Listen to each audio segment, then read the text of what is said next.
Oh God, let's just get into this and talk about Victor Marx, because this was very hard to watch. Honestly, my opinion is this man is completely insufferable. He's a malignant narcissist. I watched the show live and I took notes. So if you look at the screen, you'll see the first half of those notes.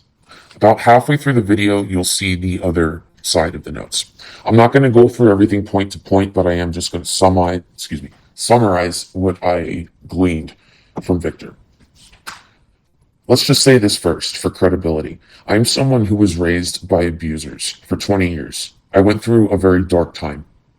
And I know Victor wants to throw his story around to shame people who haven't gone through that. But Victor, I think you should know that you remind me more of my abusers than anyone I've ever met who has healed from that. The fact that you show up on this show, on Candace's show, trying to shove yourself down her throat and move the conversation your way is disgusting. She gave you the time. You didn't give her the time. It's her show. All right, let's just get that straight. Also, discrediting someone, Corby, who was not there to defend himself is extremely shady. And that we know the reason you did that is because you know that you're the same exact kind of person that Corby is. So you wanted people to think you were different. And when you didn't have your way, you melted down. You started pinpointing technicalities, talking about the years of your Marine Corps service and how it was off by one. So that must mean that Candace is discredited. I know you are the one who said if something as small as this is wrong about Candace's statements, how can we trust her? Okay, if something as small as the ammunition round in Tyler Robinson's case is wrong, how can we trust it? You see how that works, Victor? Let's move on.